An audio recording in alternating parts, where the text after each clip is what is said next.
Ladies and gentlemen, you remember the famous finance bill that we voted for, and personally I voted no for the finance bill based on a number of reasons.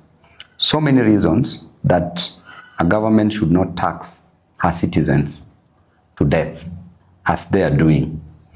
Taxation automatically leads to high cost of living. Overtaxation leads to also unemployment, because if businesses are closed down because of overtaxation, then there will be no employment.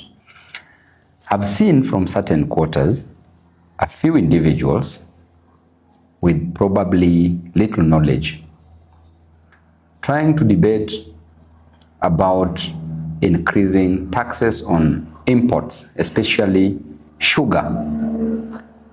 I want us to dissect the impact, the consequences, the results of increasing taxes on sugar. Ladies and gentlemen, truth is not truth when it comes from the devil. We were told clearly by the finance chair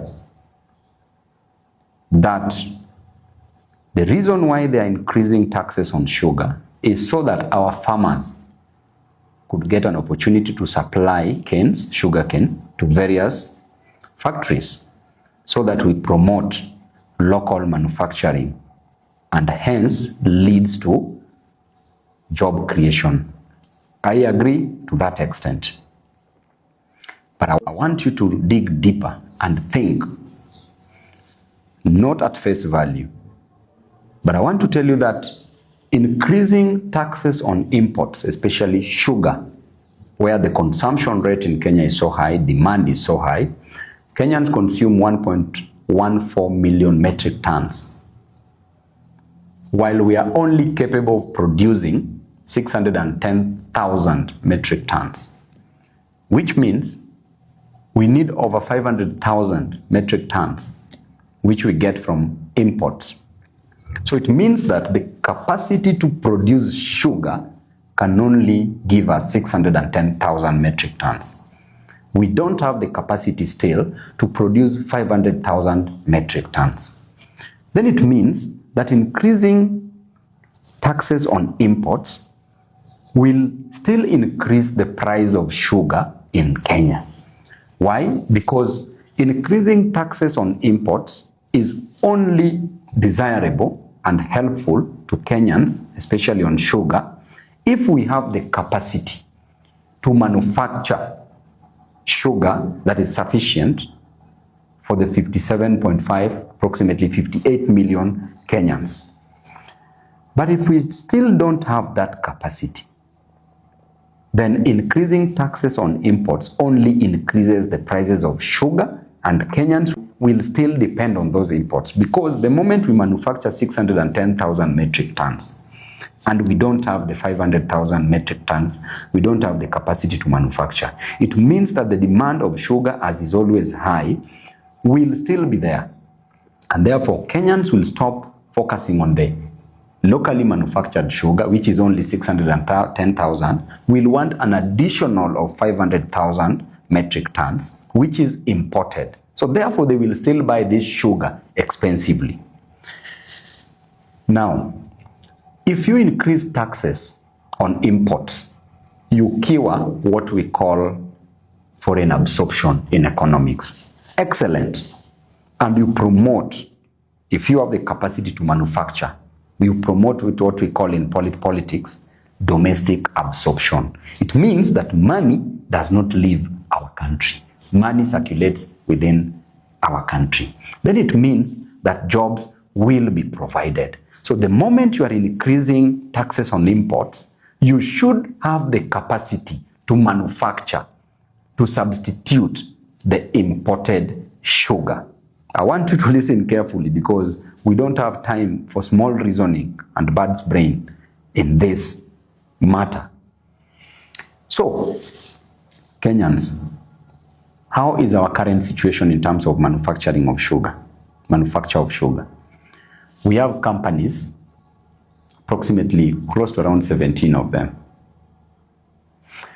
All these factories that are manufacturing sugar, the likes of Sony Sugar, Mumias, Muhoroni, Owino, all these companies have been leased out to private individuals. And in these companies, up to date, farmers have not been paid their dues. It means that the companies, the factories are not doing well. Farmers have not been paid. Number two, workers who are working in these factories have not been paid up to date. Look at Mumias, look at Sony Sugar, look at Muhoroni. They have not been paid up to date.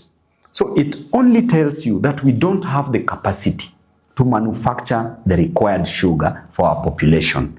Therefore, what is next?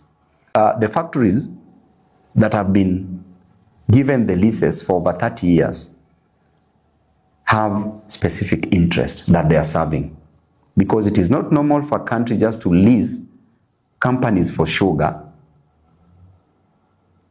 to private individuals. It is not very normal to do it en masse the way it has been done to so many companies, which means that they are reporting specifically maybe to one person, and that is where profit is being accumulated. To make matters worse, even in Mumias Sugar Company, every sugar company, we are not manufacturing. Right now, we are not doing enough. Sugar is imported, then they are repackaged in Mumias and in other factories, coming out with that brand and the name. So it means that the sugar that we are increasing taxes on, the imports that we are increasing taxes on, are brought in Kenya. That tax will be factored in the final price of the sugar. Then after that, they are repackaged in Kenya, then sold at a higher value. So it means that we are going to hurt the consumer. Kenyans who are upper kwa ground are the ones who are going to feel the pinch. So the long and the short of this debate is this: if you increase tax for imported goods, you better have the capacity to manufacture to sustain the population, so that you discourage foreign absorption and you encourage domestic absorption. That way you will even create jobs. That way our farmers will be happy. But in a country where farmers are not paid, workers are not paid, if you even discourage imports from our country by increasing taxes, how are you helping our farmers here if you're not paying them now? What is happening? So which means that there are cartels somewhere who sat down somewhere and said that these imports on sugar that is being imported, taxes should be increased on them tactfully, so that those individuals could still benefit, because they are aware that we don't have the capacity to manufacture. So therefore, we were being treated with so much misrepresentation of facts. And as I started, truth is not truth when it comes from the devil. That debate is done. So any person mwenye akona maneno ati oh Babu, this is this, you are thinking just what type of a brain is that? But anyway, thank you Kenyans, get informed.